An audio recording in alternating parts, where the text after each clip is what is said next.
need something dry to wipe this shit off. Oh, no, that's something.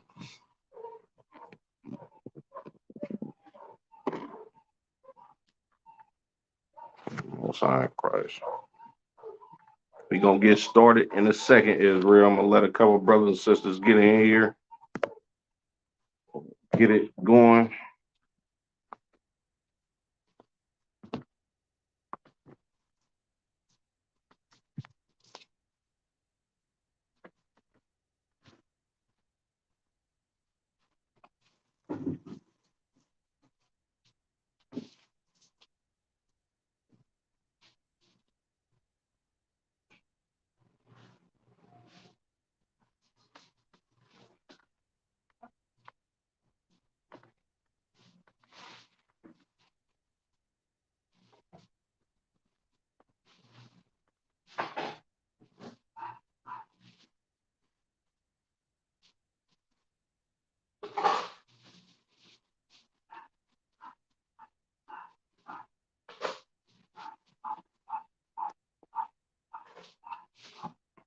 Matam Yeezy. Yabashim al Shabrakata.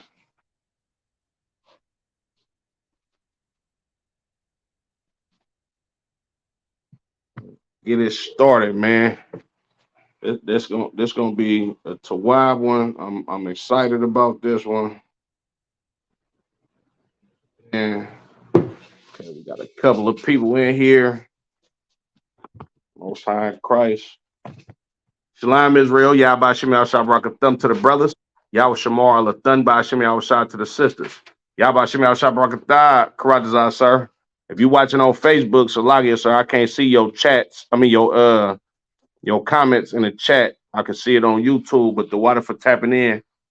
Man, let's get into it, man. You know what I'm saying? Most High Christ, clap it up. Let's get into it, man. You know what I'm saying? So tonight we finna go into how Israelites became Gentiles. You understand?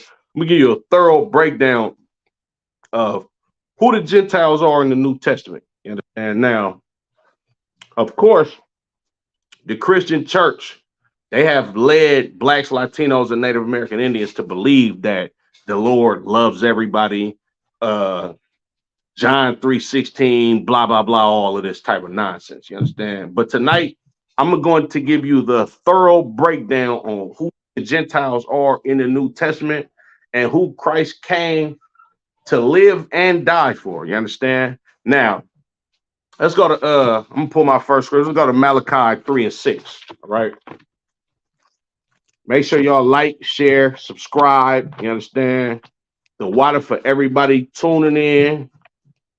Y'all can see I'm very excited about this class because we're gonna give some clarity, you understand, to the BS that the Christian church has spewed out on the black community and kept us destroyed, right? It's the book of Malachi chapter 3 and verse 6. For I am the Lord, I change not. Therefore, ye sons of Jacob are not consumed. The Lord said he does not change. You understand? And this is why the sons of Jacob are not consumed. This is why we still exist on planet Earth today. Because the Lord gave a covenant to Abraham, Isaac, and Jacob. You understand? And his covenant has only been with the children of Israel up until today. You understand? It still remains with the children of Israel, right?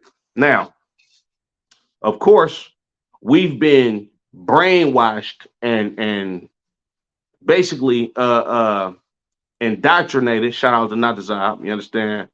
We've been indoctrinated to believe that the Lord loves everybody and the Gentiles are these heathen nations. You understand? Well, let's get the history of the people that the Lord dealt with. You understand? Let me go to Amos 3:2. All right. Once again, like I said, make sure y'all like, share, subscribe. You understand? If you didn't know who the New Testament was talking about, we're gonna get into that. All right. In fact, Salaki, Joel 2:27, right? Since I'm here. And ye shall know that I am in the midst of Israel, and that I am the Lord your God and none else, and my people shall never be ashamed. Excuse me. The Lord said he is in the midst of Israel, the Israelites, the children of Israel. You understand? He said, and that I am the Lord your God and none else. You understand? Yahweh. You understand the Lord's correct biblical name. You understand? In Hebrew, he is the God of the Israelites and none else. Thus saith Joel 2:27. All right. And my people shall never be ashamed. He said, his people. Everybody is not the Lord's people. You understand? Everybody is not the children of God. You understand? The children of the nation of Israel are the Lord's people. You understand? Salakia. Let's go to Amos 3:2. You only have I known of all the families of the earth.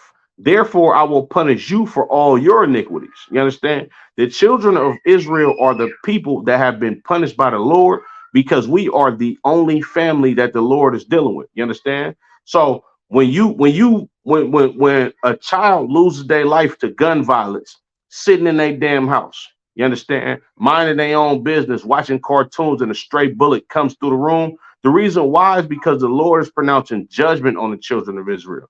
And why is he pronouncing judgment on the children of Israel? Because your Christian pastor made you think and believe that the Lord loves everybody, that we should all come together as a collective and live deliciously amongst all the rest of the nations. You understand? But I'm going to show you throughout history where this started and where we aired at. You understand? And how we became known to be, as the scriptures called us in the New Testament, Gentiles. You understand? Let me get Deuteronomy 4:27.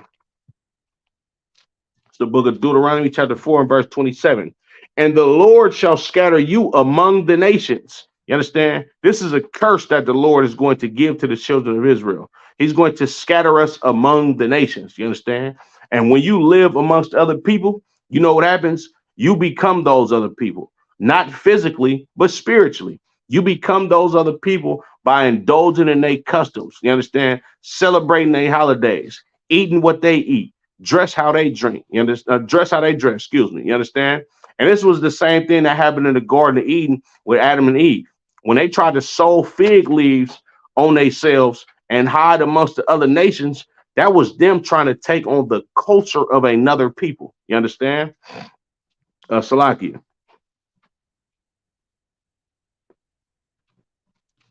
And ye shall be left few in number among the heathen, whither the Lord shall lead you. You understand? And we left few in number among the heathen, whether the Lord has led us. You understand? We left few in number amongst the so-called Caucasian man, amongst the East Indians. You understand? Amongst Africans, amongst all the rest of these heathens, and we indulge in their customs and take part in their lifestyle. Right?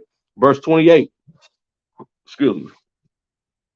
And there ye shall serve gods, the work of men's hands, wood and stone, which neither see, nor hear, nor eat, nor smell. You understand? We worship in these other gods, these strange gods. You understand? That wood and stone. That wood is that Christian cross. You understand? That stone is that Kaaba stone in Mecca when you call yourself a Muslim. You understand? And just a quick sidebar. Being a goddamn Muslim is so evil in the sense of this, right? I had a conversation with a brother last night who was a Muslim, a brother that I know from in the world, you understand?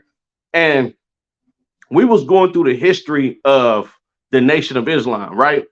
And this brother literally told me, you understand, he would accept a man, a grown goddamn man, indulging in sexual activities with his 13-year-old niece or daughter because that's the way in life of a goddamn Muslim. Disgust me to the core. You understand? I looked at that nigga like, yeah, I would never bring my daughters around you. You niggas is crazy. You understand? But that becomes a part of our fabric as a people because the Lord scattered us to go live amongst these other people. You understand? And what do? We indulge in their customs. When you look in this Bible, we got laws against sleeping with goddamn children. You understand? We got laws against eating pork, shrimp, crab, and lobster, raping women. You understand? Getting lineups, shaving your head bald. You understand? Getting tattoos. All of these laws that the Lord gave to the children of Israel, we were supposed to uphold them. You understand? But we want to be like these other nations so goddamn much. The Lord said what? He said, and the Lord shall scatter you among the nations. Oh, you want to be like an Egyptian? Oh, you want to get down like an East Indian or an Arab? I'm gonna make you go live amongst them bastards.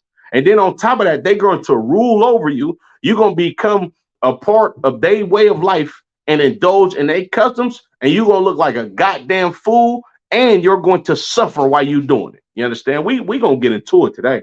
You understand? Because a lot of people don't understand this Bible because you've never seen this book right here. You understand? This book, the Apocrypha. You understand? We're gonna get into the history of this book too. You understand? But Salakia. Let me get Deuteronomy, the 28th chapter and the 64th verse. All right. Salakia. Let me start at verse Deuteronomy 28 and 15. All right. Make sure y'all like, share, subscribe. You understand? All of these classes that the Isupk gives out to the public for free. You understand? Our people need this. This is the medicine that's going to save your life. This same Muslim brother asked me last night, right? The brother that I was just talking about a few seconds ago. He asked me, what is all the knowledge that I obtain going to do for me? You understand? And I told him simple. If you don't know where you come from, then you're not going to know where you're going. You understand?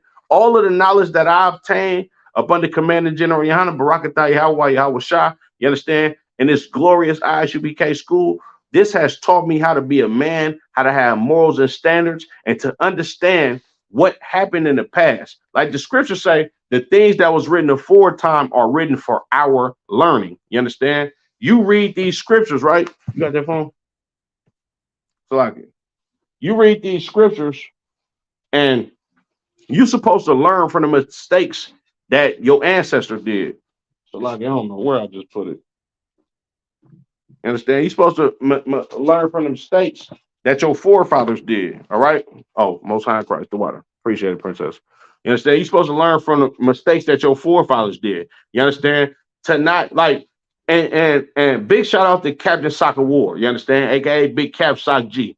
He said some of the coldest stuff that I've ever heard a priest say. He said, I'm gonna paraphrase what he said.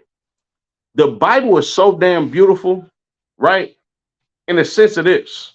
This is not a fairy tale story where you see a whole bunch of righteous niggas that just got it right 100% of the time and everything was a-okay. No, niggas was being niggas. Niggas was smoking weed. Niggas was having sex with other niggas, women. Niggas was doing all type of wicked shit, excuse my French, on the left side of how you supposed to live as a nation. And what happened?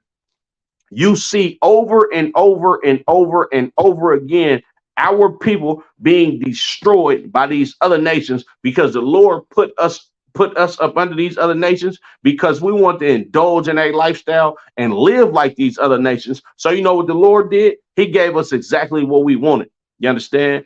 And in turn, whatever the hell we wanted and being stiff-necked people and wanted to go follow these other nations, it destroyed us. You understand? You want to eat shrimp, pork, crab, and lobster? Oh, you're going to catch some type of health disease. Go sleep with a whore if you want to. You're gonna get AIDS.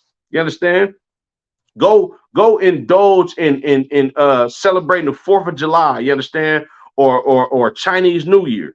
Your ass might lose your goddamn eyebrows or get blown up by a damn M1000 because you want to be just like these damn heathens. You understand? And that's what the Lord gave to the children of Israel every time we messed up. You understand?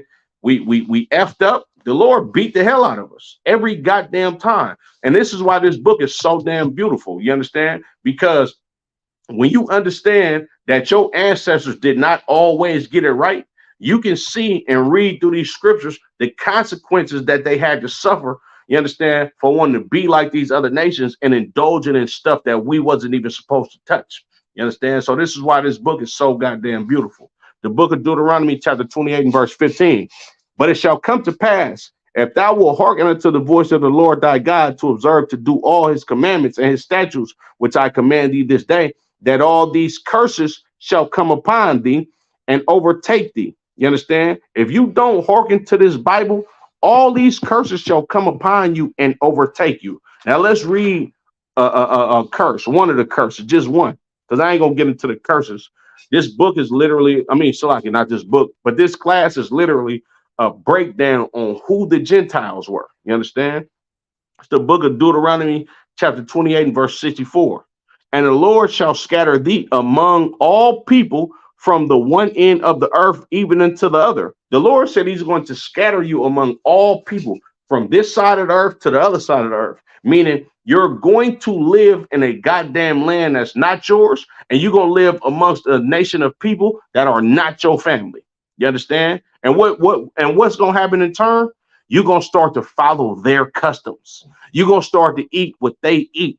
You're going to start to wear what they wear. You understand? You're going to start to train your children to speak their goddamn language. You understand? Reading on. And there thou shalt serve other gods, which neither thou nor thy fathers have known, even wood and stone. There go them wood and stone gods once again. You understand? Let's get into it, man. Let's get into it. Remember this book, the Apocrypha, that I was just talking about? Let's get into this book, the Apocrypha, right? Now, I advise brothers and sisters, you understand? If you want to actually know the Bible, you understand? Salakia. Excuse me. If you want to actually know the Bible, right? What the Bible is actually really about, you understand? The proper context of the scriptures that you're reading, you need one of these. This is a Zondervan Pictorial Bible Dictionary. You understand? This has a whole lot of words in the Bible, you understand, that will give you clarity on what you're actually reading. And we're going to get into this book today because this book is a great tool for you to understand the Bible when you're studying by yourself. All right. Apocrypha, the Apocrypha. What is the Apocrypha? You understand? I'm gonna give you a brief summary of what the Apocrypha is, and then I'm gonna read what it is, what this Zondervan Pictorial Bible Dictionary says about the Apocrypha. All right, bear with me. Got any questions? If y'all got questions, man, go ahead and put them in the chat. Baba Kashah, if you could, please, on topic, Baba Kashah, because this is a very important topic. And if you got questions on topic, please go to YouTube and watch the channel so I can get your comments and your questions on topic from the YouTube page. All right. Salakia.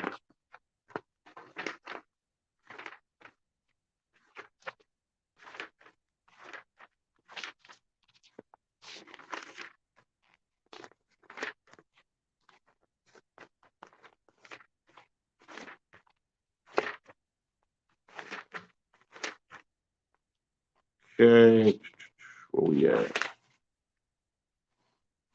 Apocrypha. Interspread among the canonical books of the Old Testament and the Old Latin Vulgate Bible are certain additional books and chapters. It is to these that the Protestant usage generally assigns the term Apocrypha, right? So the Apocrypha is about 15 or so books that was included, you understand, and it can and what it says the canonical Bible, you understand?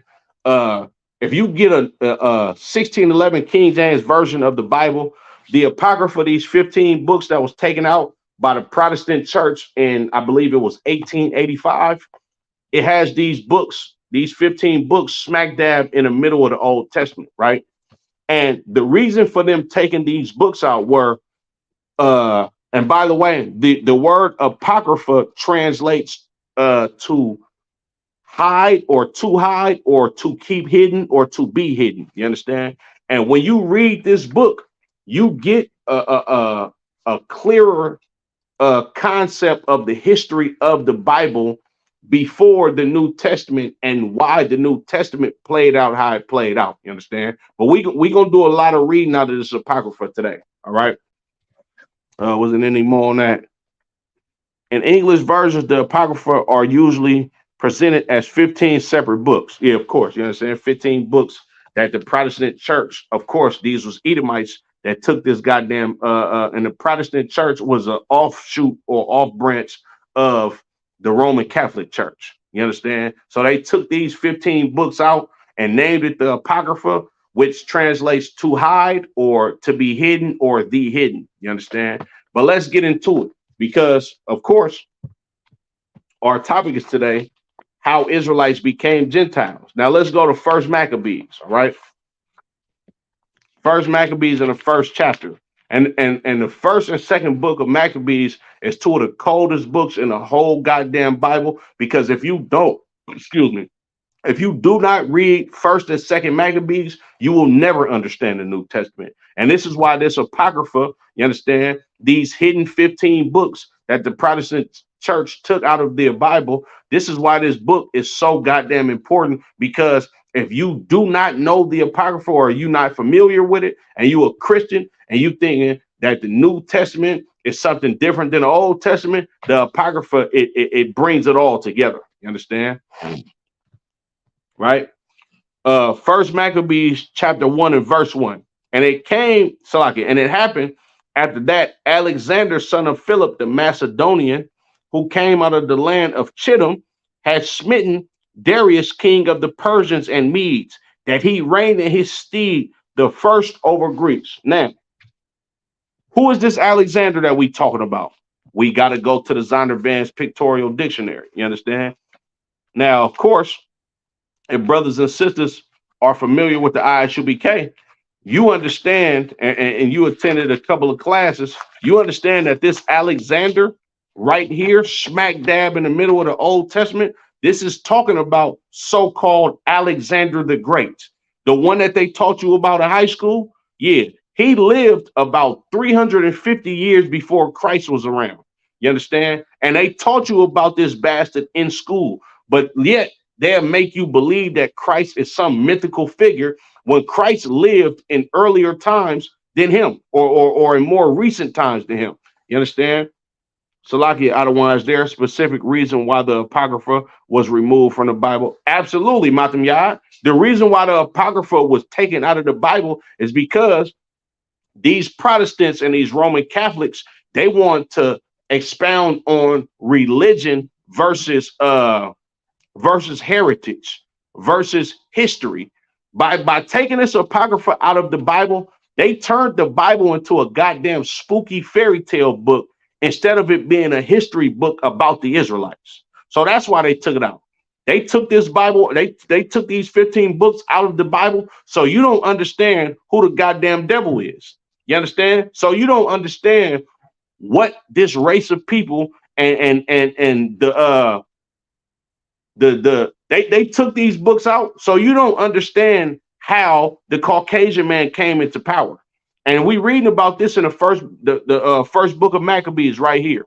You understand? If you don't understand how the Caucasian man came into power, then you would never understand why this Caucasian man still reigns today and where he got his power from and what he did throughout history to obtain the power that he has today. So that's why they took this out, Matam Yahad. You understand? Most High in Christ. That's why they took this out, because they wanted to keep hidden the actual history of what the Israelites actually went through before the New Testament. You understand? Questions? No? Most High in Christ. So let's get Alexander in the Bible. You understand? Alexander the Great, all right? Son of Philip, king of Macedon. Hold on. It says he's son of Philip, king of Macedon. If y'all think I'm making this up, Salakia. I don't know if you can see that. Probably can't see it. Let me see. Get that for y'all. Right there. It says Alexander the Great. You understand? This is the first Caucasian man in history to rule over the goddamn planet Earth. You understand? Now, it said he was the son of Philip, king of Macedon. First Maccabees chapter 1 and verse 1. And it came to happen after that Alexander, son of Philip, the Macedonian, who came out of the land of Chittim, had smitten Darius, king of the Persians and Mede, that he reigned in his stead, the first over Greece. This Alexander the Great, you understand? If you look into the history of him, he was the first white man to rule planet Earth as a goddamn Greek. This was this is when white people came into power.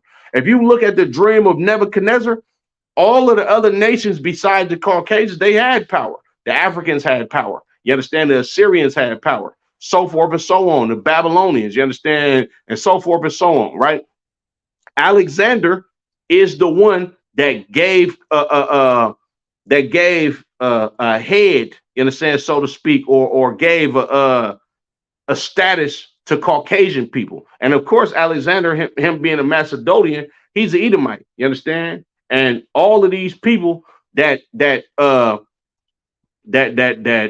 conquered the land of Europe from the so-called Polynesians of today, because those are the original Europeans. You understand? These Caucasian men, they actually got to Europe from a dude named Zepho. And you can read about Zepho in the book of Genesis, and Zepho is one of the sons of Esau. You understand? He's one of the dukes of Edom. You understand? But Salakia, all right? Let's get more on Alexander. Son of Philip, king of Macedon, and Olympias, and Iparit, princess, born 356 BC. Although not named in the Bible, he is described prophetically in Daniel, the he-goat. Now, he is named in the Bible. You understand? He's named in the Apocrypha, right? When it say he's not named in the Bible, meaning he's not named in the books deemed to be what's the word I'm looking for? Deemed to be the original fit for the Bible. You understand? This is why they took this out. You understand? But he was absolutely named in the Old Testament because the Apocrypha, it fits smack dab in the middle of the Old Testament. You understand? So he's absolutely named in the book of First Maccabees. All right. Salakia. The he-goat from the west with a notable horn between his eyes.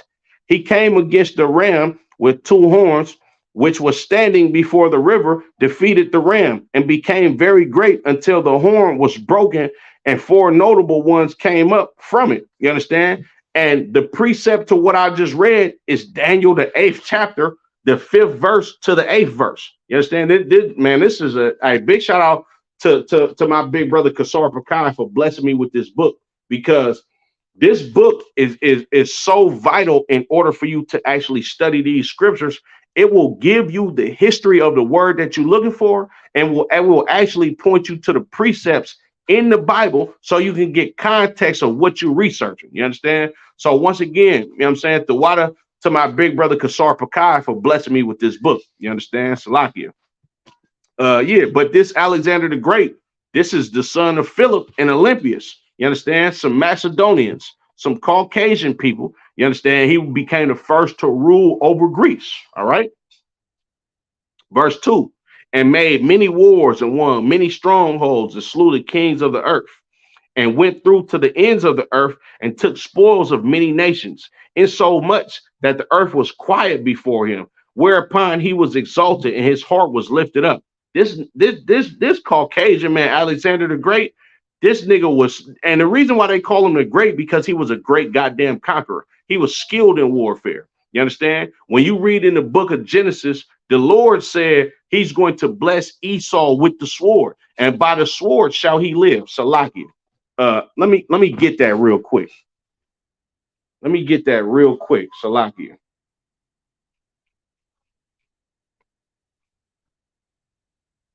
Give me 1 second. Bear with me.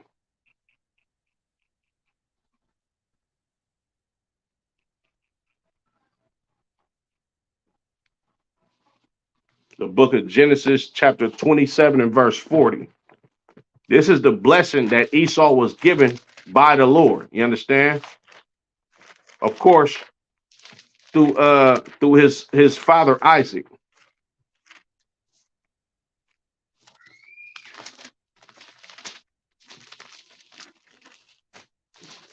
the book of Genesis, chapter 27 and verse 40. And by the sword shalt thou live, and shalt serve thy brother. Salaki, and shall serve thy brother. And it shall come to pass when thou shalt have the dominion that thou shalt break his yoke from off thy neck. You understand? Isaac gave a blessing to Esau that he was supposed to live by the sword. You understand? How did the Caucasian man conquer? By the sword. I'm gonna read it again. Verse 2. First Maccabees chapter 1 and verse 2 again. And made many wars and won many strongholds and slew the kings of the earth. This is how they obtained their power in this empire, by killing, raping, robbing, and murdering. You understand? It's the same story with every goddamn Edomite that arises to power. From Alexander, you understand, all the way down to Christopher Columbus and everybody that came after Christopher Columbus. They live like this. They go conquer with the sword because this is their blessing on planet Earth. To rape, rob, murder, steal, and kill. You understand? And Alexander, he was the forefront of it. You understand? He kicked it off for the whole Caucasian race. You understand? And if you don't know, Greeks and Romans are the same goddamn people. You understand? They just took over a different part of Europe and called themselves after a different name and had slightly different customs. But all of these goddamn bastards was wicked as hell. You understand? Salakia. Verse 4. Salakia, I'm going to keep reading. Verse 3. And went through to the ends of the earth and took spoils of many nations, insomuch that the earth was quiet before him, whereupon he was exalted and his heart was lifted. You understand? If y'all could go watch any movie about Alexander the Great, it's going to show you exactly what type of people these people was. You understand? It's saying he took spoils of many nations. You understand? Slew many kings. And the earth was quiet before. You know what it means for the earth to be quiet? You understand? That means didn't nobody want no smoke with Alexander. This dude was skilled at warfare, and he'd get you gone and take your whole goddamn nation over and make y'all tributaries to him. Make you pay taxes because he slaughtered your goddamn army because the Lord blessed these goddamn devils with the sword, and this is how they gonna live and obtain glory and riches and wealth in this country. I mean, Salaki, not in this country, in the whole goddamn world. You understand? Verse 4. And he gathered a mighty strongholds and ruled over countries and nations and kings who became tributaries unto him. The Lord blessed him with the sword. So what did he do with his gift? You understand? He went to go slaughter different nations and slaughter different kings. You understand? And they became tributaries to him. They paid taxes to him. You understand? He was extorting whole nations of people. All right? Salakia, verse 5. And after these things, he fell sick and perceived that he should die. Right? Now, let's read a little bit more about Alexander. Right? The prophecy identifies the Rams as the kings of Media and Persia, the he-goat as the king of Greece, the great horn being the first king. When he fell, 4 kings arose in his place. Look, man, I just read to you the first chapter. He had smitten Darius, king of the Persians and the Medes. This is exactly what this is talking about. He conquered these goddamn Greeks. I mean, Salaki, these Persians, which is your modern day Iranians, the people from Iran. And if you read in the book of Esther, you understand the dude Haman or Haman, which the feast of the feast of lots. I forget the other name for it. You understand? But I forget the name of the feast, Salakia. But this was held as a memorial. Haman, you understand? He was an Agagite. You understand? He was a Macedonian as well. He was the same type of people as Alexander. Alexander, Iran is Ishmael. Nah, not necessarily. The Iranians are the original Persians. You understand? Iran, the Iranians are the Persians. You understand? And of course, if you want to break down on that, General Muhammad, he can break it down way better than me. You understand? But from the breakdown that the general gives, you understand, the Iranians are the original Persians. All right. Salakia, reading on. And after these things, he fell sick and perceived that he should die. Now, It don't say clearly what Alexander got sick off of in this pictorial Bible dictionary, nor does it say it in the scriptures. But if you know the custom of the Greeks, a lot of them were homosexuals. You understand? So he probably got sick from some type of venereal disease from him catching from doing what's the word I'm looking for living an alternative lifestyle. You understand? So he died, right? And after the Salakia, verse 6. Wherefore he called his servants such as were honorable men and had been brought up with him from his youth, and parted his kingdom among them while he was yet alive. So his servants, the other Macedonians that he grew up with, he parted his kingdom to them. You understand? Now let's read this again in this pictorial Bible dictionary, right? It says, 4 kings arose in his place. The historical fulfillment is striking. Alexander led the Greek armies across the Hellespont into Asia Minor in 334 BC and defeated the Persian forces at the river Granicus, moving with amazing rapidity. He again met and defeated the Persians at Issus. Turning south, he moved turning south, he moved down the Syrian coast, advancing to Egypt, which fell to him without a blow. Turning again to the east, he met the armies of Darius for the last time, defeating them in the battle of Arbela, east of the Tigris River. Rapidly, he occupied Babylon, then Susa, Persepolis, the capitals of Persia. The next years were spent in consolidating the new empire.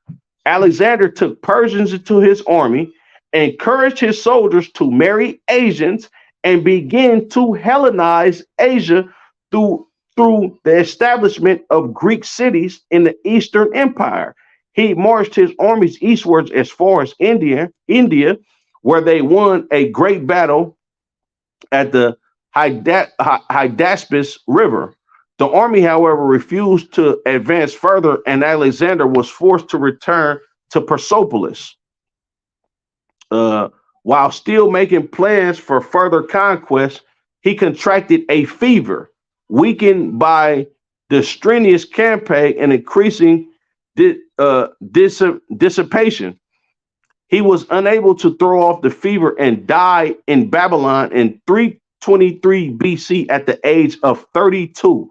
His empire was then divided among 4 of his generals. While Alexander was outstanding as a conqueror, his notable contributions to civilizing came via his Hellenizing efforts. The fact that Greek became the language of literature and commerce throughout the inhabited world, for example, was of inestimable importance to the spread of the gospel. Now, I know I just read a lot. We're going to get into what that word Hellen means or Hellenize mean, and we're going to get some more on what happened after Alexander the Greek fell and what happened when he parted his kingdom to these 4 generals. Now, Salakia, verse 7. So Alexander reigned 12 years and then died. Alexander came to prominence when he was 20 years old. Yeah, well, Salakia, Alexander conquered the known world when he was 20 years old. This is basically a man child. Alexander, like, when you're 20 years old, you don't even have the capacity to actually understand what you want to be in life. This nigga was a goddamn war general by 20 years old, conquered the whole goddamn world, and then died at 32 years, reigning for 12 years out of his life. You understand? Salakia. Let's get into what the word Hellen means or Hellenize. All right.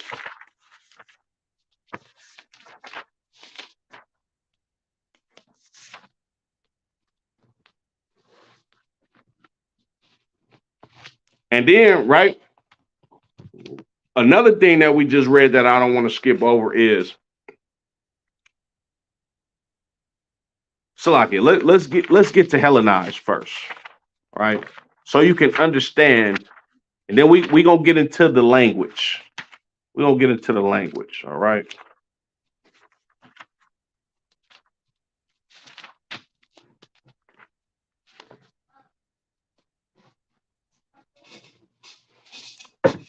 Hellenist, non-Greeks who spoke Greek, a term used specially of Jews who made Greek their tongue and with it often adopted Greek ideas and practices. To Hellenize a people, Salakia, to Hellenize a people means to force them to live like a Greek. You understand? Man, he was a young killer. Yeah, he was. He was Matamyad, and you know why he was a young killer? Because the Lord blessed him in the with the sword. Thus saith Genesis, the 27th chapter and the 40th verse. That's what they good at. They good at killing. You understand? They ain't good at nothing else but killing, raping, robbing, and murdering. You understand, right? But back to Hellenizing. To Hellenize, the Hellenistic period was what Alexander and his people bestowed on everybody that came to be ruled by the Greeks. And to Hellenize you was to force you to indulge in Greek customs. It was to force you to live like a Greek, eat what Greeks eat, speak the Greek language. You understand? Indulge in the activities of what Greeks do. This is what they did. They meant just like they do the same shit throughout history over and over and over again. Just like Latinos, and so-called black people, we speak in a tongue and live in the customs of our conquerors. They call me a so-called African American because this is the land that I grew up in. Our people grow up celebrating Christmas, Thanksgiving, New Year's, speaking English, Spanish, so forth and so on. You know why?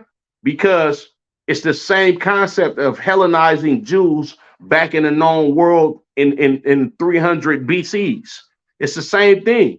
They conquer you and put their customs on you and make you live like them. This is how black people, Latinos, and Native American Indians came Gentiles in the New Testament. We're gonna get some more. You understand? Salakia, let's go to Greek. You got any questions? So, don't be scared. Madam Yah, you got any questions? Put them in the chat, my nigga. I got you. We you know what I'm saying? We gonna do it.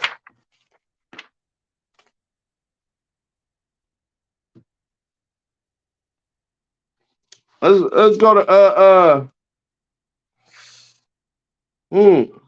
Oh, look, here we go. Salakia. Grecia or Grecians. Grecia is Greece, the home of the Hellenes. Greeks and Grecians, however, are to be distinguished. Greeks are generally those of the Hellenic race, right? It gives a couple scriptures, Acts 16:1, 18:4. It says, and probably John 12:20. But the word may be used to indicate non-Jews, foreigners, and aliens. Grecians were Greek-speaking Jews. Hold on. Does the New Testament say there is no difference between Jew or Greek? You know why I say that, right? Because all these niggas was Israelites.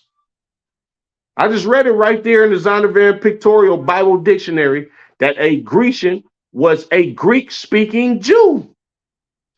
These niggas was Jews in the New Testament. We gonna get some more though, because I know you don't believe me right now. You understand? Shalom, what you bringing out is heavy. Most High in Christ. Hey, Marcus Black, I definitely appreciate the kind words, brother. The water for tuning in. We gonna get some more. Because if you don't, oh, Salakia, what tribe was in Greece at that time? Okay, That's a great question, Atam Yad, right? That's a great question. I gotta give you some context, Matam Yeezy. Give me a second.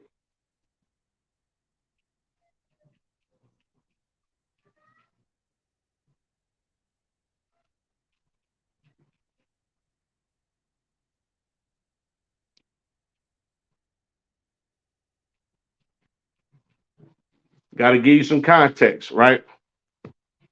We gonna go to oh, Salaki. That's Kabata Bun. Oh, Salaki, sir. My bad. You got your you got you got your other name in there. Salaki, sir. My bad. Most High Christ out of wine. The water for tapping in. Salaki, sir.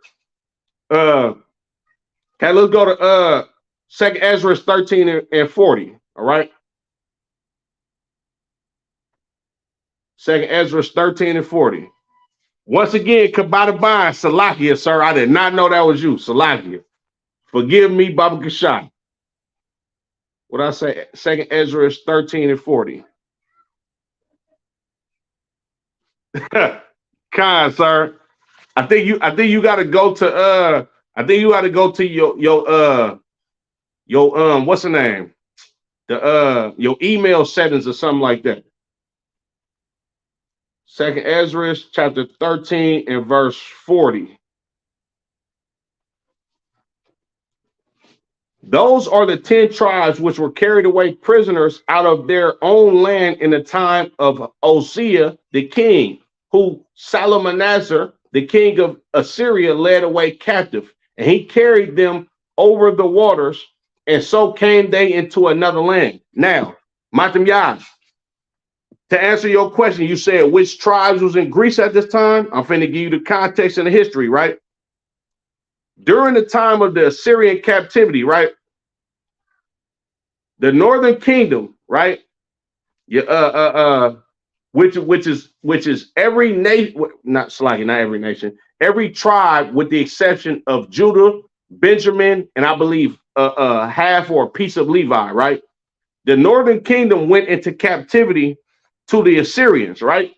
Now, they served out their captivity to the Assyrians. And during the time of the northern kingdom being in captivity to the Assyrians, the Assyrian kings, they started to bring heathens into the land of Samaria or the land of the northern kingdom of Israel. You understand? Samaria being the capital, right? Now, they started bringing heathens there. This is why Christ said, enter ye not into the city of the Samaritans, because Christ knew that there was no Israelites in the northern kingdom. These was all heathens, right? Second Ezra 13 and 41. But they took this counsel among themselves that they would leave the multitude of the heathen and go forth into a further country where never mankind dwelt. You understand? And Salakia, that they might they might there keep their statutes which they never kept in their own land. And they entered into Euphrates by the narrow places of the river. For the Most High then showed them signs and held still the flood till they were passed over. For through that country there was a great way to go, namely of a year and a half, and the same region is called Arsareth, right? Now, this is prior to the Greeks coming into rulership. This is before the Greeks was in rulership. The northern kingdom, they went into captivity to the Assyrians, right? After they completed the captivity, right, Arsareth, right? After they completed the captivity of the Assyrian Empire, they never came back into the land of Israel, and they went to a further country where no man dwelt before, called Arsareth. Excuse me. This is the Americas. You understand? This is North, Central, South America. You understand? Canada, all of that. You understand? On top of that, the Caribbean islands as well, right? So this is where the Northern Kingdom was at during the time of the Greeks being in rulership over the known world at that time. So to answer your questions, what tribes were in Greece at that time? This was Judah, Benjamin, Levi, and some of the remnant of the Northern Kingdom that was scattered about. You understand? But for the most part, it was Judah, Benjamin, and Levi. And we're going to get into that as well. All right. So, Laki, back to the Apocrypha. First Maccabees chapter 1 and verse 8. And his servants bear rule everyone in his place. All right. So this is the servants of Alexander ruling over the kingdom of the Greece, of the Grecians, right? And they bear rule in their own places. He had 4 generals, right?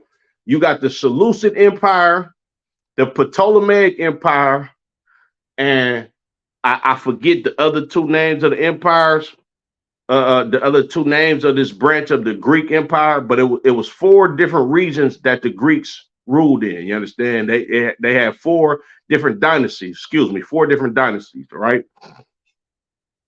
Verse 9. And after his death, they all put crowns upon themselves. So did their sons after them many years, and evils were multiplied in earth. So these Greeks, these generals of the Greek that comes up from Alexander, that reigned in his stead, they begin to be kings over their own realms, over their own regions. That's why I say they put crowns over on their heads, because they begin to rule as kings in their own different region. And all of this is because of the work that Alexander the Great put in, or Alexander the Greek put in. You understand? So now you got 4 different realms of the Greek Empire, or 4 different kings of these Greeks that's been ruling for these numbers of years after Alexander had set them up. You understand? Right? Verse 10. And there came out of them a wicked root, Antiochus, surnamed Epiphanes, son of Antiochus the king, who had been in hostage at Rome. And he reigned in the 137th year of the kingdom of the Greeks. So the Greeks, they've been ruling for 137 years at this point in time, right? And Antiochus Epiphanes, he was that wicked root. He was the one that was badder and eviler than all the rest of these other Greek kings. You understand, right? Salakia. Let's get him, because he's in this pictorial dictionary by name as well. You understand? Salakia, we're gonna be doing a lot of reading tonight. All right.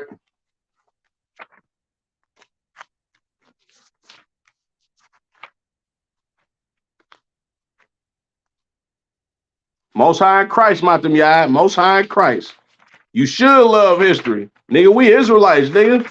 On the real, nigga, we the nosiest people on planet Earth. Niggas want to know everything. You feel? I got that from our real, Most High in Christ. And then history should be niggas' favorite subject. Nigga, we want to know everything. We all in niggas' business. Yeah, I'm all in these people's business about what happened in the past. Salakia, you understand? What I wanted, Antiochus.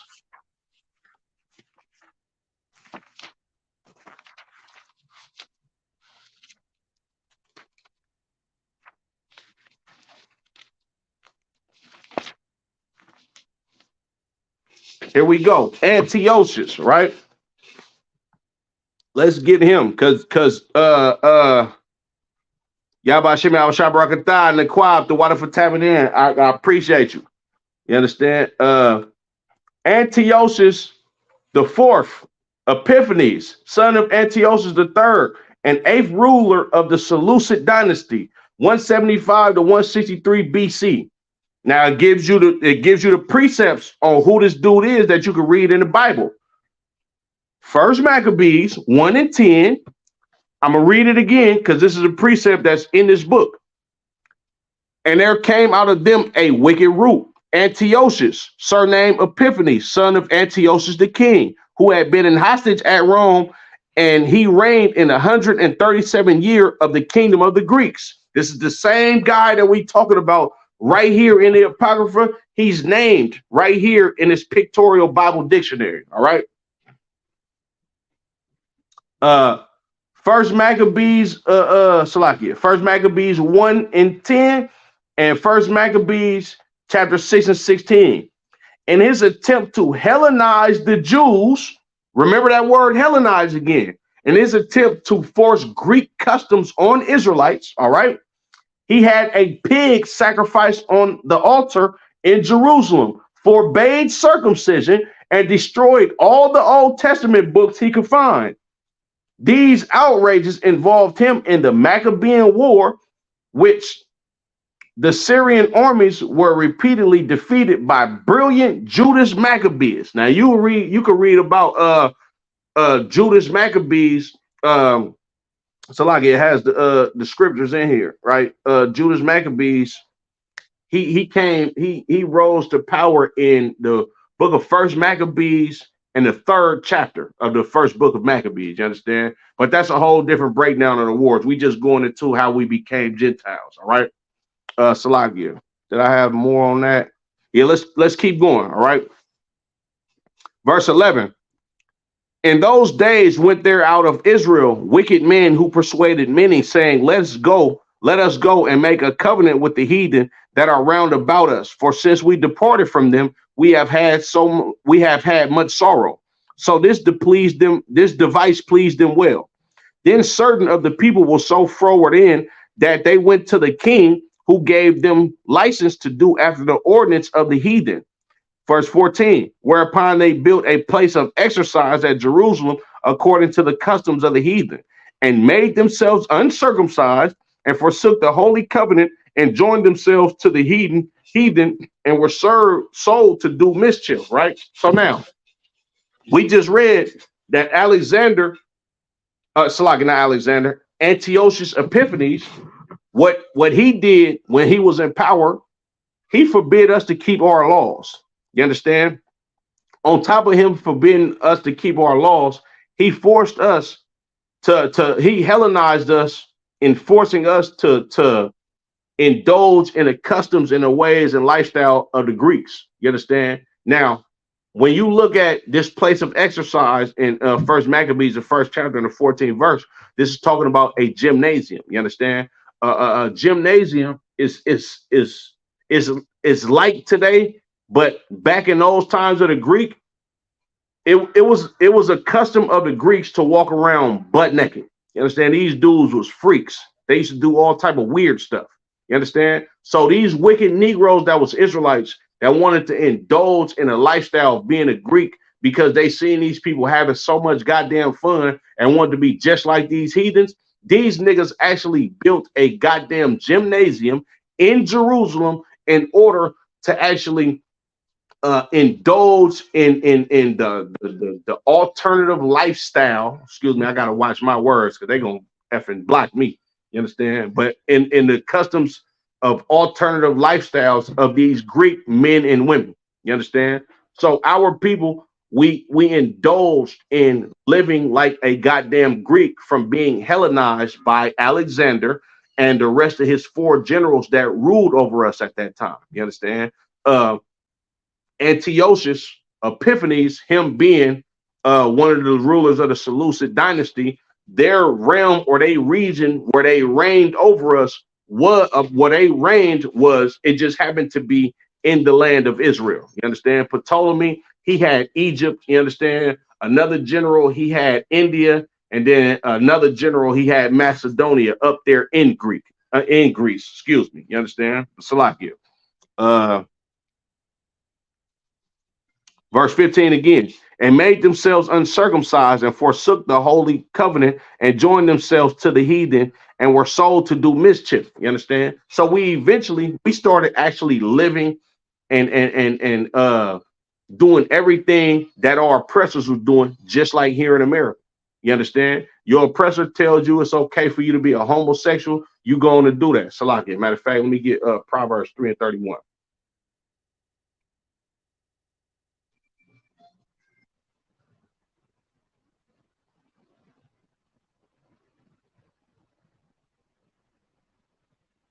Look at Proverbs chapter 3 and verse 31. Envy thou not the oppressor and choose none of his ways. The Lord said, don't envy your oppressor and do not choose his ways. Well, these wicked niggas right here in the book of Maccabees, they envied the oppressor. They said, look, let's make a covenant with the heathen, because since we departed from them, we have had much sorrows. Meaning, them niggas look like they having fun. They look like what they doing is making them feel good all the goddamn time. They envied the oppressor and chose all of the goddamn oppressor's ways. You understand? Just like your Christian church, just like you so-called Muslims. You understand? You Black Nation of Islam Muslims or whatever organization that you a part of, or you just a Muslim when it's convenient for you. You niggas are envying your oppressor and you choosing their ways, and that's why you being destroyed. You understand, Salakia? I'm gonna jump down to verse 41. Moreover, King Antiochus wrote to his whole kingdom that all should be one people. He said we all should come together. This Christianity right here in the goddamn Old Testament, in the Apocrypha. You understand? He said everybody should come together and be one people. You understand? Verse 42. And everyone should leave his laws. So all the heathen agreed according to the commandment of the king. He said everybody should leave your laws. You Israelite niggas, y'all can't circumcise y'all sons. You understand? Y'all cannot keep the Sabbath service. You can't keep your high holy days. This is what Antiochus did to the children of Israel. Salakia, let's read this again right here in the Pictorial Bible Dictionary, right? It says, in his attempt to Hellenize the Jews, he had a pig sacrificed on the altar in Jerusalem, in our temple, forbade circumcision, and destroyed all the Old Testament books he could find. We about to read that right here in the Bible, bro. Verse 43. Yea, many also of the Israelites consented to his religion and sacrificed unto idols and profaned the Sabbath service. That's that sacrificing that pig unto a goddamn idol and profaning the Sabbath. You understand? Salagius. Verse 44. For the king has sent letters by messengers unto Jerusalem and the cities of Judah that they should follow the strange laws of the land. This is him attempted to Hellenize Israelites by making it illegal to call yourself a goddamn Israelite. We're going to get that in the scriptures as well. You understand?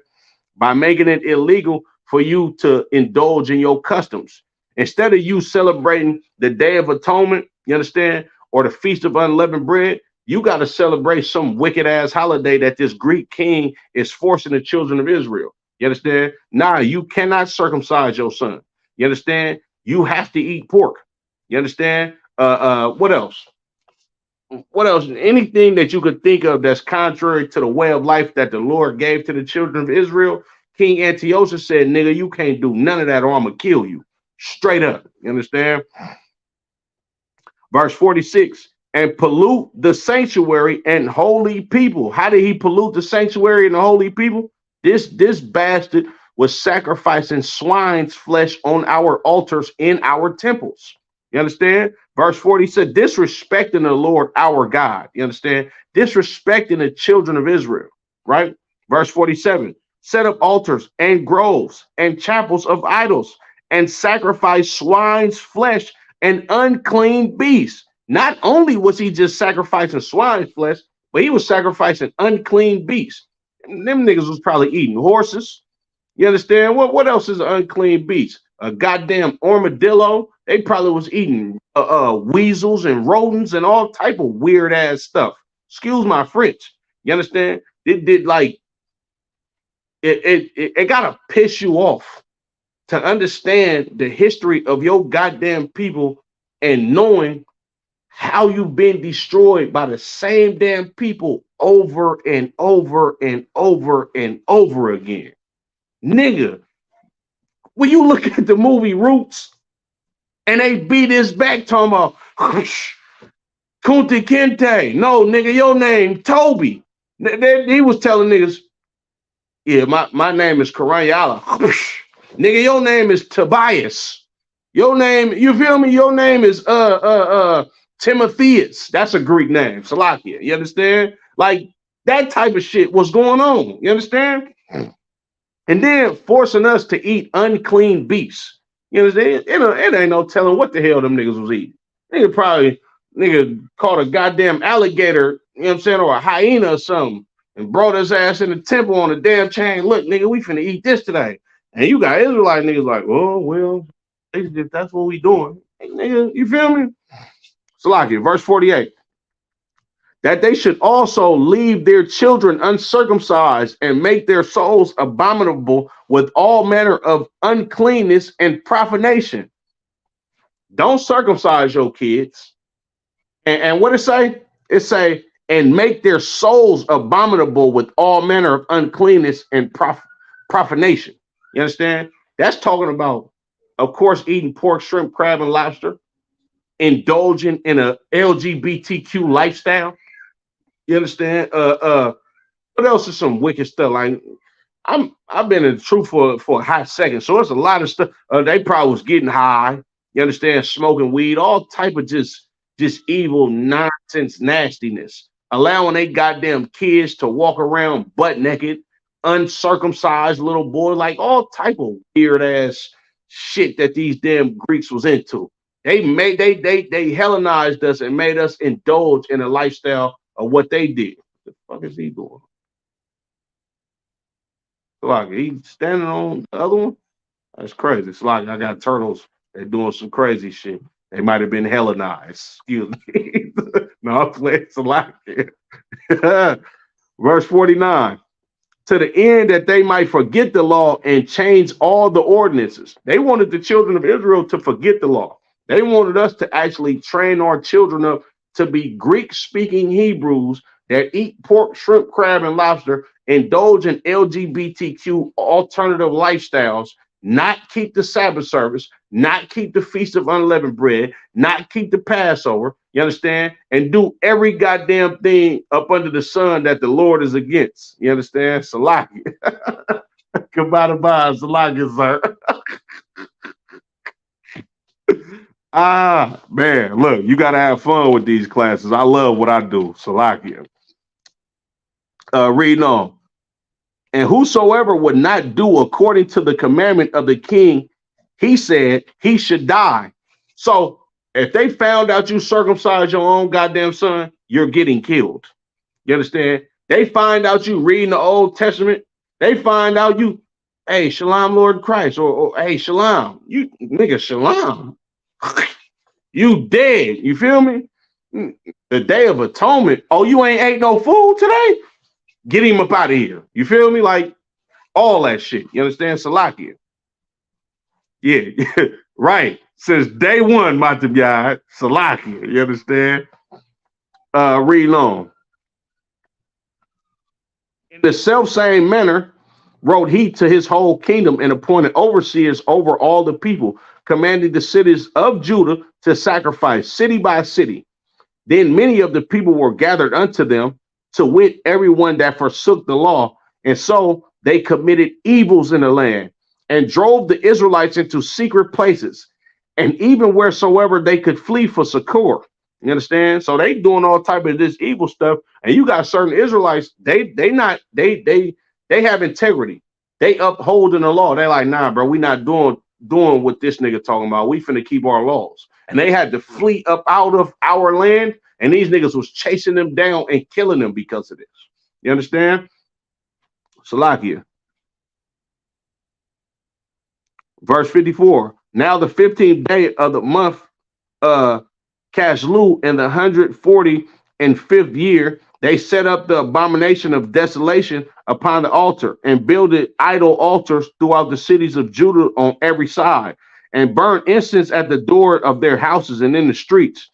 And when they had rent in places the book of the law, which they found, they burned them with fire. So they was finding the Old Testament. They was finding the first 5 books of Moses. You understand? The books of the law. And anytime they found this book, they'll rip them up in pieces and then burn them. You know why? Because they wanted the children of Israel to be as the Greeks. They wanted to strip us of our culture, thus stripping us of our power and keeping us as they goddamn slaves forever. You got to understand, when America tells you that you're not a real Jew, you know what America is telling you? When America is telling you that the Jews is not black, when they freezing Nick Cannon accounts When they do what was the other brother name, the football player, Steven Jackson or whoever the hell he was, Colin Kaepernick. Well, Colin Kaepernick didn't really say nothing about us being Jews. I'm talking about the football player brother that said something about us being Jews. When they ostracize you for speaking up about the children of Israel being blacks, Latinos, and Native Americans, and they take everything that you've gathered for yourself in this empire and telling you you can't say that, and you anti-Semitic and all of this bullshit that they be telling us about our people and our customs. You understand? What they telling you is, nigga, you are a slave. We want you to Kyrie, absolutely, sir. You understand? Kyrie Irving, absolutely, sir. Salaki, I forgot about that, brother. When they telling you you can't speak about this or you anti-Semitic, what they telling you in so many words, the translation is, nigga, you just a slave. So we want to keep you as what we want you as. We want you to work in these goddamn fields. You got a question? Deshaun Jackson, the Water Prince, I appreciate it. Deshaun Jackson, they did him bad too. You understand? Kanye West. You understand? How can we forget about Ye? Right? They telling you you can't say this or you can't speak up about this. You know why? Because they want you to continue to be a goddamn drunkard. They want you to continue to be a weed smoking, drug dealing. You understand? They want you to continue to prostitute your sisters out. They want you to continue to leave your goddamn children. They don't want you to teach your children the customs of actually being an Israelite, because it's power in taking hold of your customs. It's power in fixing your goddamn nation. Like, we in the UPK. We not a slave to goddamn Christmas and fucking Mother's Day. So you're not finna get $200 billion off of the Israelite School of Universal and Practical Knowledge, because we don't celebrate that bullshit anyway. You understand? Our customs is going to be our customs. We're going to keep our own high holy days, our feast days. We're going to come together amongst us and our people alone, and everybody's going to be outsiders if you're not in this school. And the power in that is this. I'm not going to accept to be your slave because I know that I'm God's chosen people and I'm better than you because you're a goddamn heathen. You understand what I'm saying? So with these Greeks, they Hellenized the children of Israel and made us indulge in their customs because they understand what most blacks, Latinos, and Native American Indians don't understand. Your power lies in your nation. Your power lies in your heritage. And most of all, your power lies in serving your God. You understand? Salakia. Reading on. Verse 57. And wheresoever was found with any the book of the testament, or if any consented to the law, the king's commandment was that they should be put to death. Thus did they by their authority unto the Israelites every month, to as many as were found in cities. Now, the 5 and 20th day of the month, they did sacrifice upon the upon the idol altar, which was upon the altar of God. Nigga, they disrespected the hell out of us. They put an idol altar on top of the altar that the priest gave sacrifice to the Lord to in our temple. These goddamn bastards was evil as hell. You understand? Salakia. Verse 60, at which time, according to the commandment, they put to death certain women that had caused their children to be circumcised.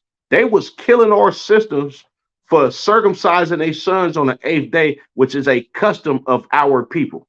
You understand? They would kill you. That like, and then that's homosexual as hell too. Like for real. Like you got to think about the mind frame of these goddamn Greeks. They will kick in your fucking door, make you strip your goddamn baby naked to look at his private area to see if you circumcised them. And then they're going to kill you for it. I'm going to read some more.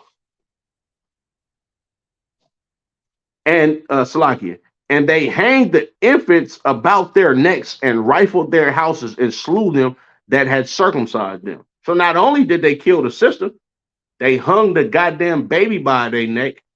When they say they rifled their houses, they ransacked niggas' house. Like this is a police raid. This ain't even a police raid for you selling drugs. This a goddamn police raid for you actually serving God and living righteously. They killed the sister, hung the little baby, and whatever nigga circumcised this baby, he died too. Man, look, you gotta you gotta understand how crucial it was for the children of Israel during the time of the Greeks. And this is why a lot of us, we just, what's the saying? Go along to get along. A lot of us folded because of the pressure that the Greeks put on us. Barakatah Yahweh Shah for Mattathias and Judas Maccabeus for his sons. You understand? For them holding the torch as long as they did and giving us freedom. You understand? But Salakia, that's a different breakdown. Verse 62.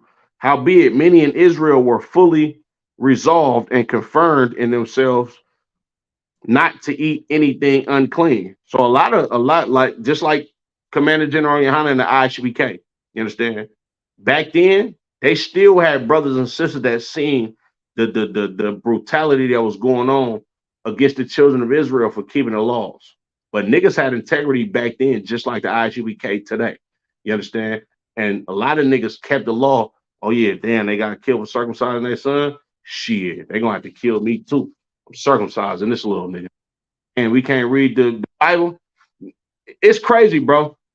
To have the Old Testament in the history of the Greeks, to have the book of the law, that was like having a fucking that was like having an unlawful firearm, nigga. That was like having a brick of cocaine. You hear me? That was like having what else is illegal? That was like having nigga 60 pounds of weed and fentanyl and methamphetamine. That was like you running the goddamn drug empire back then by you having a book of the law, and they would kill you for it. You ain't just going to jail, nigga. You about to die. You feel me? Salaki. Verse 63. Wherefore they chose rather to die, that they might not be defiled with meats, and that they might not profane the holy covenant. So then they died, and there was very great wrath upon Israel. You understand? So a lot of these brothers, they kept their integrity. You understand? And they would rather die than to sin against the Lord. You understand? And this is the same type of men that Commander General Yana has raised up in the ISUBK. Nigga, bro, we not going to your goddamn gumbo cookout, no crawfish balls. We don't give a damn about your Mother's Day, your mama's birthday, nigga, fuck Valentine's Day, all that shit. Nigga, I'd rather die than eat a piece of pork. You understand? But Salaki, I don't want to get too graphic. You understand? Now, let's go to second Maccabees chapter 6 and verse 6. This is all the horrendous stuff that these Greeks have put on the children of Israel, right? Second Maccabees chapter 6 and verse 6. Neither was it lawful for a man to keep Sabbath days or ancient feast days, or to profess himself at all to be a Jew. This is the Hellenization of the children of Israel during the time of the Maccabees. It was illegal for you to call yourself a Jew. You understand? That's what happened in this Apocrypha that the Protestant church took out of the Bible. You understand? Because if you don't read this history, then you won't understand that a goddamn Gentile in the New Testament that Christ was talking about going to go save are actually Israelites. You understand? Salakia. Let's get the word Gentile.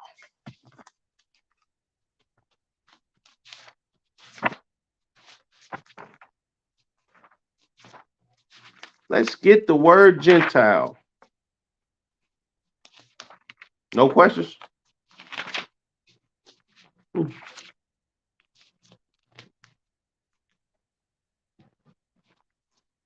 Gentiles in the KJV, in the KJV of the Old Testament, 32. People, 11 times. Heathen, 142 times. Nation, 373 times. Nation being the usual in the ASV, ORSV. Them, of course, those are two versions we don't even deal with. Sometimes Goy refers to Israel. You understand? A Gentile sometimes, and The word for Gentile in Hebrew is Goyah. All right.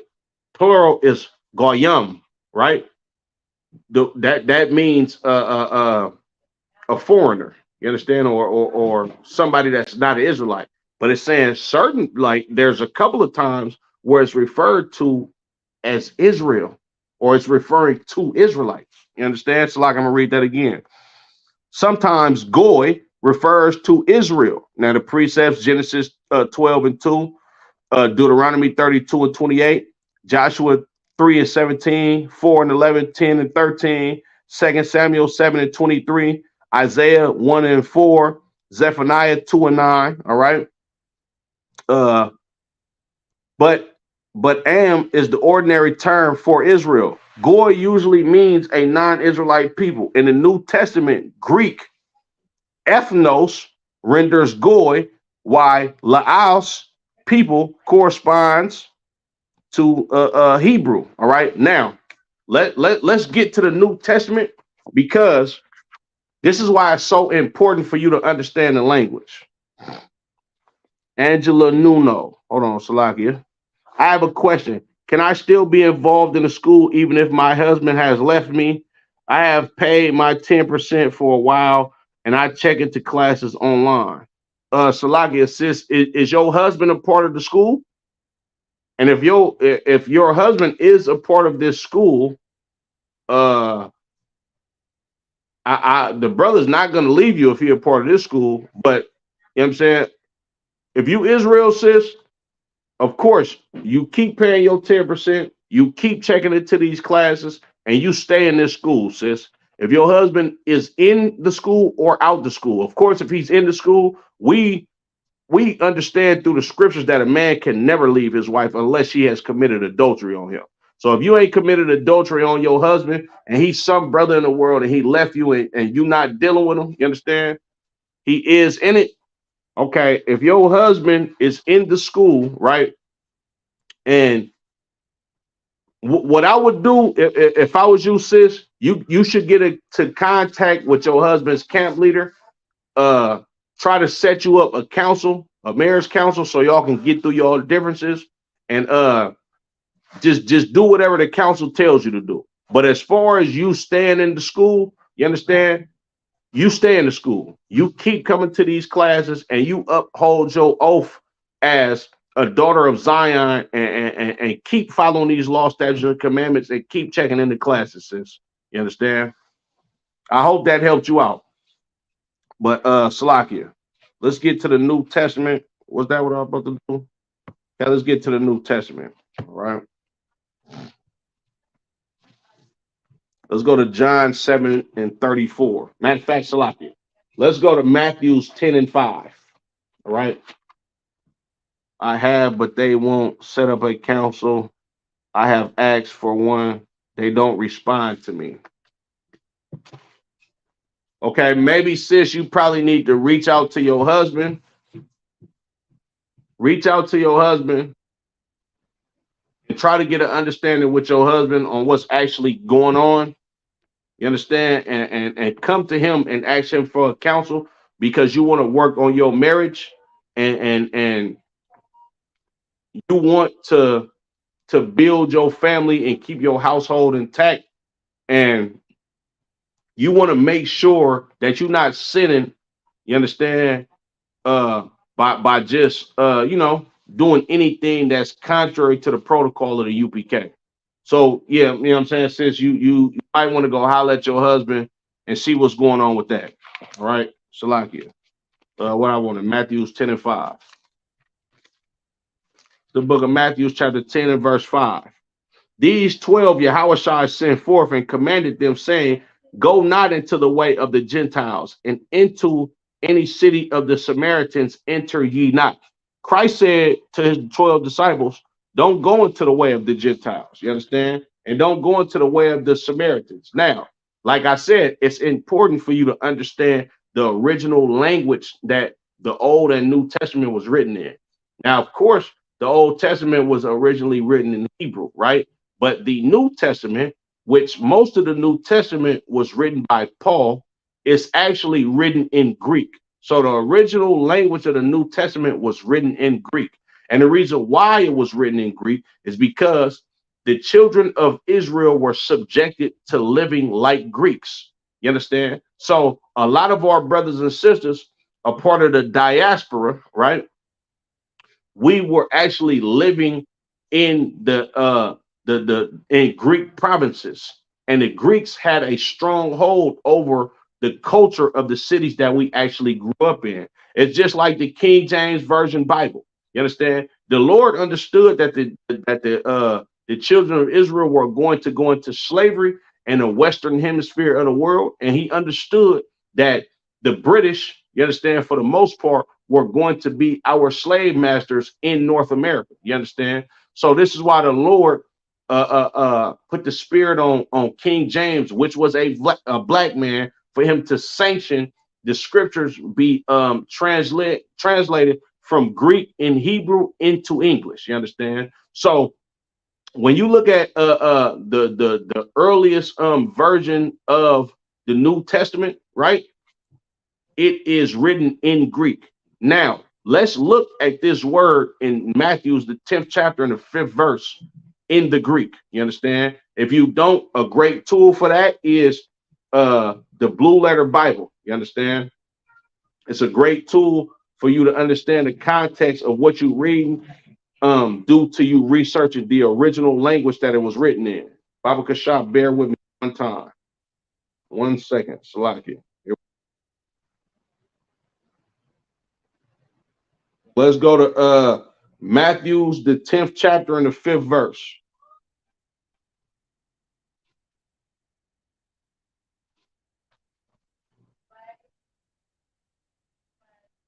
It's the book of Matthew, chapter 10 and verse 5. Once again, I'm going to read it. Salaki. These 12 Yahushua sent forth and commanded them, saying, go not into the way of the Gentiles and enter, Salaki, and into any city of the Samaritans enter ye not. Right? Now, let's see, Salaki. Let's see what this is actually saying from the Greek. Let's go to that word Gentile in the Greek. All right. Gentile. The Greek word for Gentile in this sense is ethnos. All right. Ethnos. All right. And let's go to a couple of definitions of ethnos. A multitude, so like not that one, I don't need that one. A tribe, nation, people group. In the Old Testament, foreign nations, not worshipers, not worshiping the true God, pagans, Gentiles. You understand? So this word ethnos is is the same word as Goya in the Old Testament, and it means foreigners, you understand, non-Israelites that worship pagan gods. So this is Christ telling his disciples, don't go to the Goya. You understand? Don't go into the city of the Samaritans. If you understand what I was explaining earlier in the class on how the Assyrian Empire had the northern kingdom, the northern 10 northern kingdom tribes in captivity, you understand? They began to place Gentiles in the city of Samaria, you understand, or in the northern kingdom of Israel. And this is why Christ is telling his disciples, don't go there because there's no Israelites there. You understand? But that word Gentile in Matthew the 10th chapter and the 5th verse is ethnos in the Greek, which means a foreigner or a heathen that worshiped another god. You understand? But basically a foreigner, somebody that's not an Israelite. All right. Now, Salakia. Let's go to let me see. Let's go to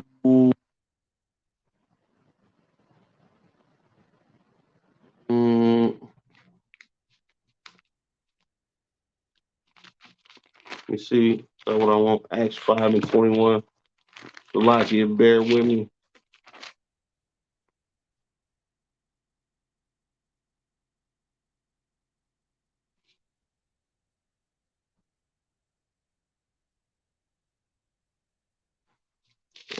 this one.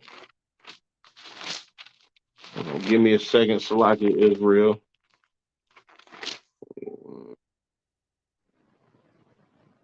Not that one. Oh, Salaki. John 7:35. Let's go to John chapter 7 and verse 35. All right. It's the book of John chapter 7 and verse 35. Then said the Jews among themselves, whither will he go, that we should not find him? Will he go unto the dispersed among the Gentiles and teach the Gentiles? I am the bar, sis. Absolutely. I appreciate the questions. So these is Israelite brothers. They talking amongst themselves. They like, where's Christ gonna go so we can't find him? Is he going to go? I'm gonna read that again. Will he go unto the dispersed among the Gentiles and teach the Gentiles? Remember, I just read to you in earlier in the class, Deuteronomy, the 4th chapter and the 27th verse, as well as Deuteronomy, the 28th chapter and the 64th verse, that the Lord is going to scatter us. These brothers is asking themselves, where is Christ going to go? Is he going to go to the dispersed among the Gentiles and teach the Gentiles? Now let's look up this word Gentile in John, the 7th chapter and the 35th verse. Let's look up that word for Gentile. All right.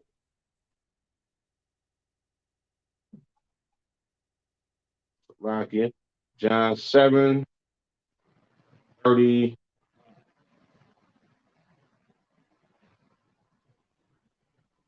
Remember, the word Gentile for the word Gentile for an actual physical heathen is ethnos, right? Now let's look at this word Gentile in John 7 and 34. All right.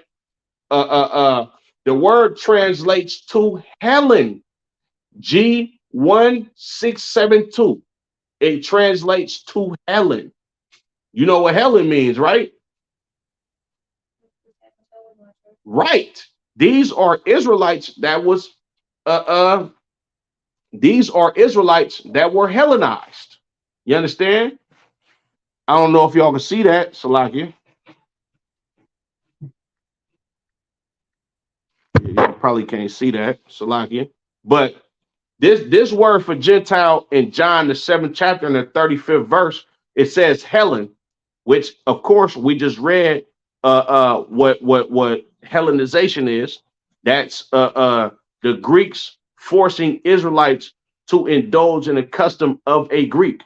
So you got the word ethnos, which is an actual heathen, and then you got the word Helen, which is a Israelite, you understand, that spoke Greek and lived like a Greek. You understand? Salakia. Let's go to Acts, the 18th chapter. All right.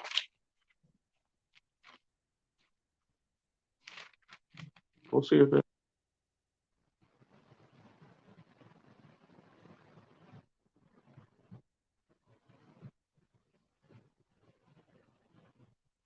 But this is the book of Acts, chapter 18 and verse 1. After these things, Paul departed from Athens and came to Corinth.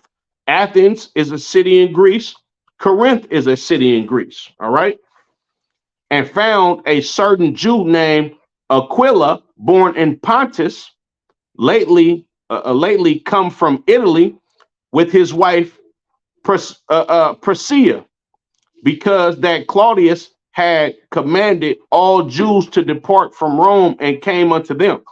And because he was of the same craft, he abode with them and wrought, for by their occupation they were tent makers. So these was Israelites. You understand? Say they was of the same craft. You understand? He abode with them, right? These was Israelites that took Paul in. All right. Verse 4. And he reasoned in the synagogue every Sabbath and persuaded the Jews and the Greeks. He persuaded the Jews and the Greeks. Now, let's look up this word Greek in Acts, the 18th chapter and the 4th verse.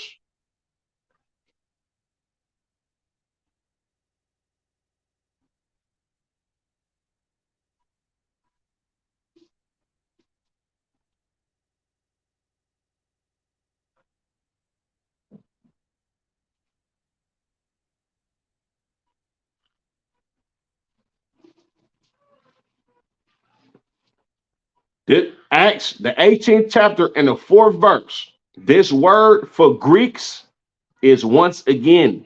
I don't know if y'all can see it. I don't think y'all can see it. It's Helen again. Remember, I just read Gentile, and the word for Gentile in the scripture before that was Helen. Now they name Greeks, and it says Helen once again, right? Now let's read it. A Greek, either by nationality, whether a native of the mainland or the Greek islands or colonies. A Greek in this sense is literally just a person that was born in a Greek province. He's native to that land. That's just like me saying, nigga, I'm a Californian, or I'm saying I'm from the South, or I'm an American. Same thing, right? In a wider sense, the same embraces all nations, not Jews, that made the language, customs, and learning of the Greeks their own. The primary references is to a difference of religion and worship. So basically what they're saying in a wider sense, you could be called a goddamn Greek even if you're not a fucking Greek. Excuse my French, Salakia. You could be called a Greek even if you're not a Greek. Just because you lived in that region and live your life as a Greek, you were called a Greek. But this word is Helen. And that word Helen is a Greek speaking. You understand? These Gentiles that they talking about in the New Testament, right? Let's get a famous one. Let's get a famous one.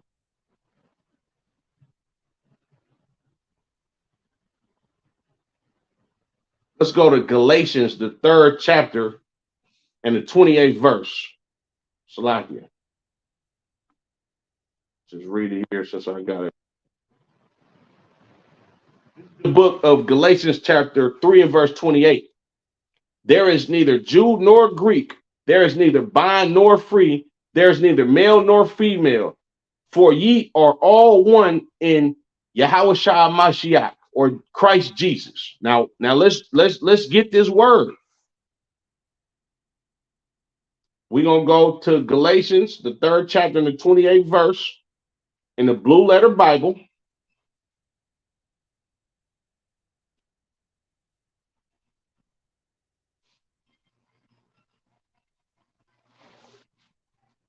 Oh, once again, not to my surprise, but this word Greek in Galatians, the 3rd chapter and the 28th verse, can you take a while? Guess what it is again?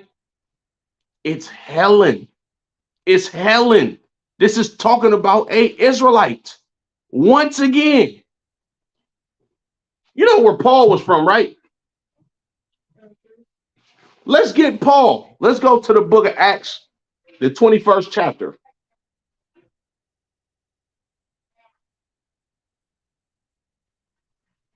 Acts 21 and 37. And as Paul was to be led into the castle, he said unto the chief captain, may I speak unto thee? Who said, canst thou speak Greek? This nigga Paul is getting led into the castle in handcuffs. He like, bro, let me holler at you. The captain like, nigga, you can speak Greek? You know why Paul can speak Greek, right? Because he grew up in a Greek province. Right?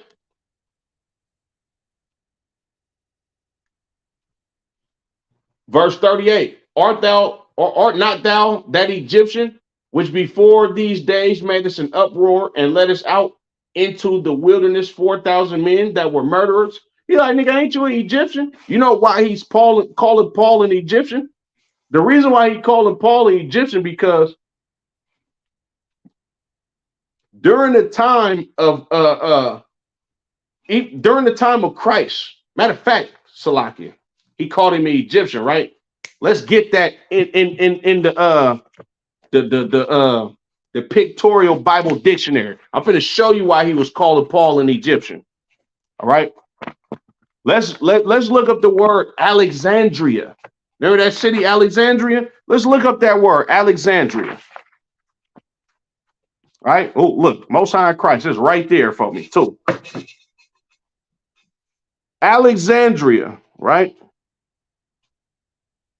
Salakia, founded by Alexander the Great, successively the Ptolemaic, Roman, and Christian capital of Lower Egypt. Its harbors formed by the island Pharos and headland Lachias were suitable alike for commerce and war. It was the chief grain port of Rome. Its merchant ships, the largest and finest of the day, usually sailed directly to Puteoli, but at times, because of the severity of weather, sailed under the coast of Asia Minor, as did the vessel which carried Paul. Paul came from Egypt one time in these scriptures. You understand? He was on a boat and he came from Alexandria. He got on a boat in Alexandria and went somewhere else. Salaki. But that's Acts the 27th chapter and the 6th verse, right? Alexandria was also an important cultural center, boasting an excellent university. This was Salakia, pattern, after the great school at Athens, but soon outstripped its model. So Alexandria, this was a place to be referenced where you can go get knowledge from, and it was like a replica of the big schools that they had in Athens. But eventually, the schools in Alexandria, it surpassed Athens. It became greater than what was going on in Athens, Greece. Now, mind you, this is in Egypt, all right? Salakia.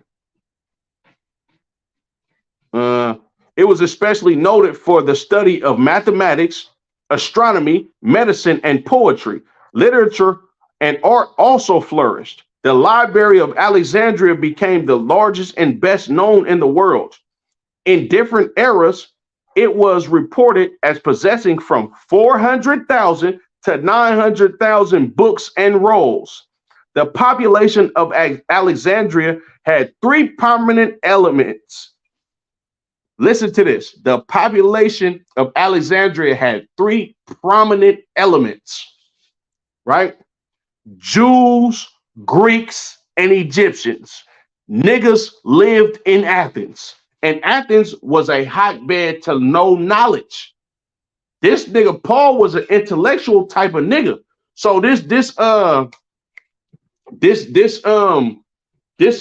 captain that's leading Paul into this damn castle, he like, bruh, how you speak Greek? I thought you was Egyptian. Because he understood that there was actually Jews living in Egypt around that time. He looking at him like, this nigga a black man.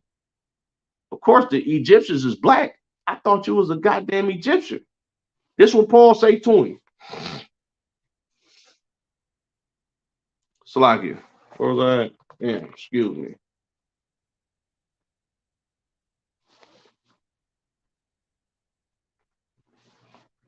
Verse 39. But Paul said, I am a man which am a Jew of Tarsus. Paul was native to the city Tarsus. You understand? And this was in a Greek province. That's why he spoke Greek, because this nigga grew up in Tarsus, and that was the language of those people that lived in Tarsus, Greek. And why was it their language? Because they was Hellenized by goddamn Alexander's descendants. You understand? Salakia. A city in Cilicia, a citizen of no mean city, and I beseech thee, Salakia, I beseech thee, suffer me to speak unto the people. Now hold on, let me get something else for you.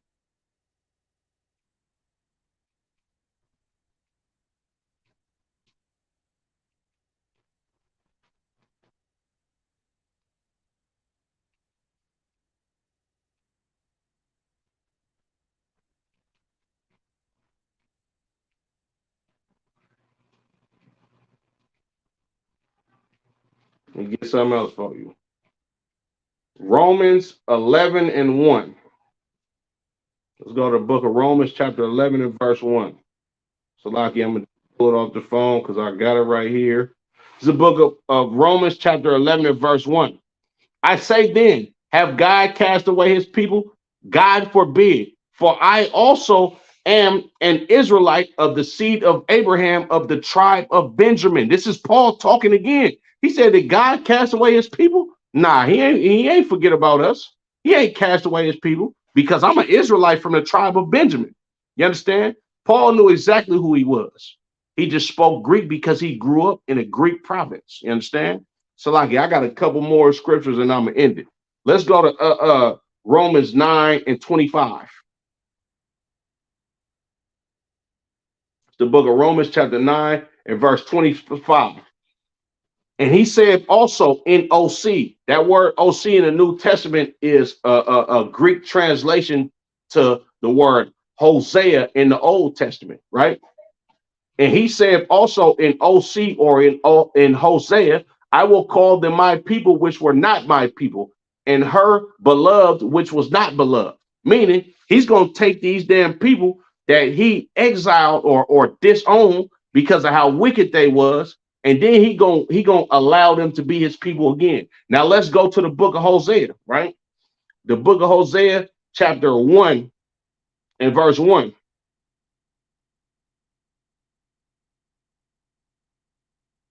Salakia, going off the phone because it's faster. The book of Hosea, chapter 1 and verse 1. The word of the Lord that came unto Hosea, the son of Beeri, in the days of Uzziah, Jotham, Ahaz, and Hezekiah, kings of Judah, and in the days of Jeroboam, the son of Joash, king of Israel. Now, this is during the split of the king of the northern kingdom and the southern kingdom.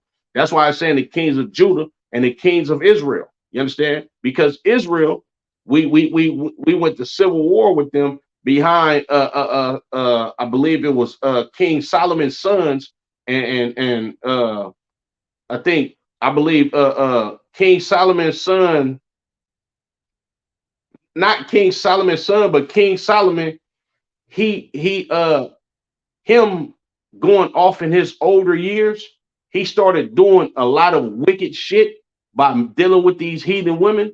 So a lot of the brothers that was kings after Solomon, they began to indulge in the same type of lifestyle that Solomon indulged in his later years. So they start sinning like a motherfucker. Excuse my French, Salakia.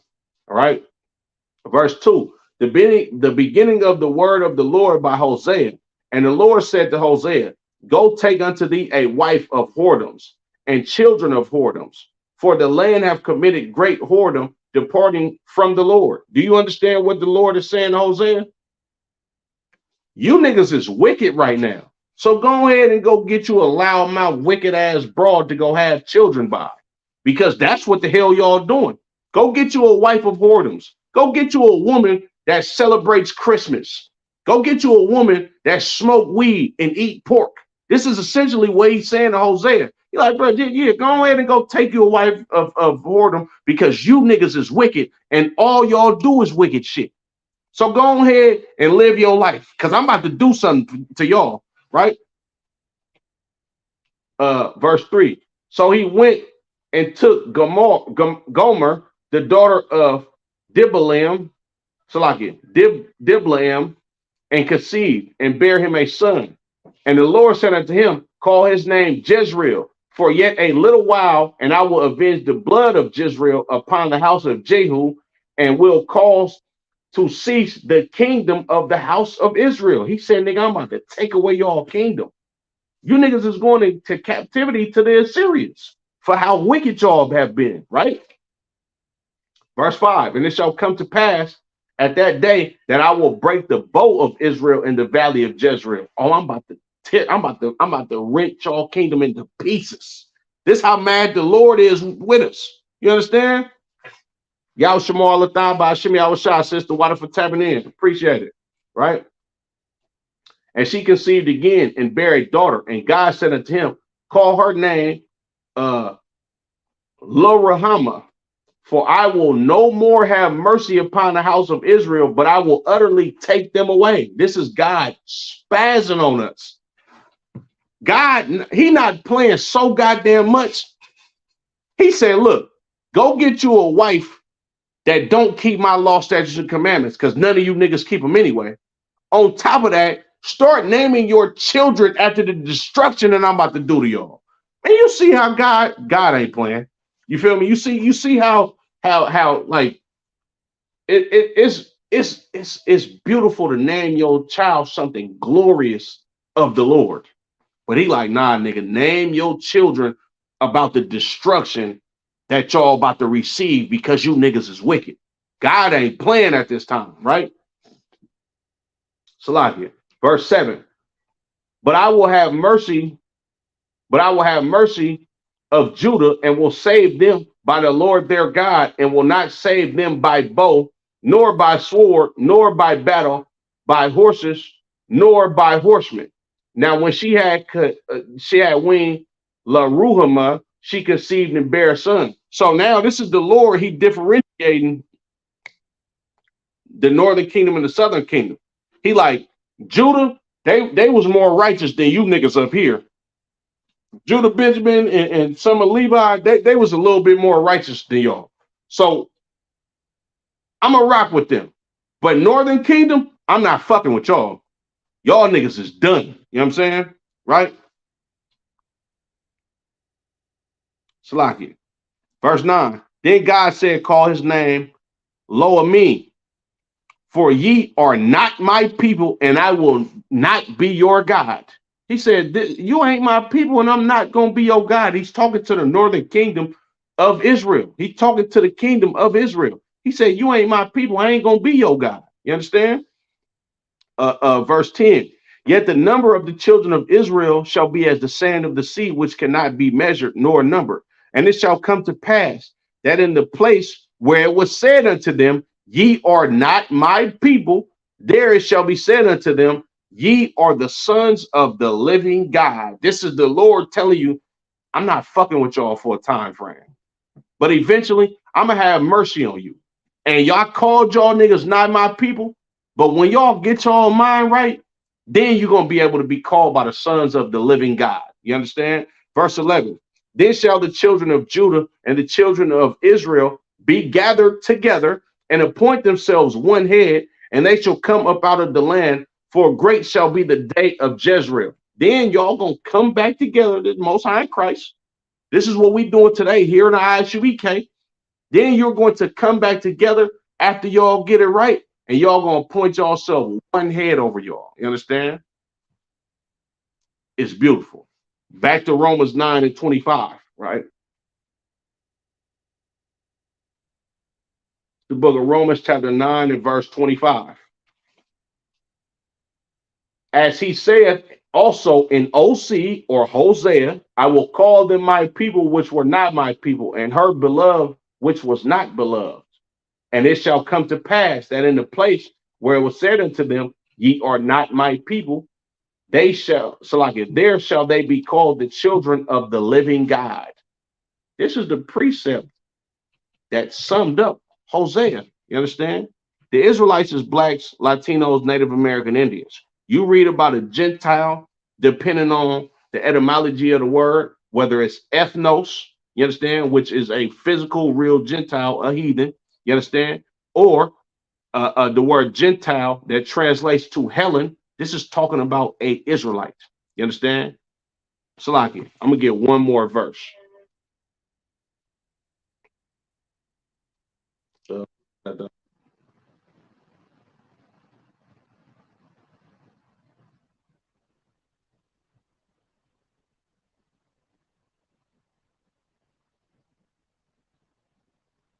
Acts 5 and 31.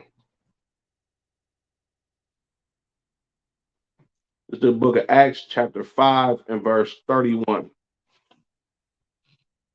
Him hath God exalted with his right hand to be a prince and a savior, for to give repentance to Israel and forgiveness of sins. This is talking about Christ.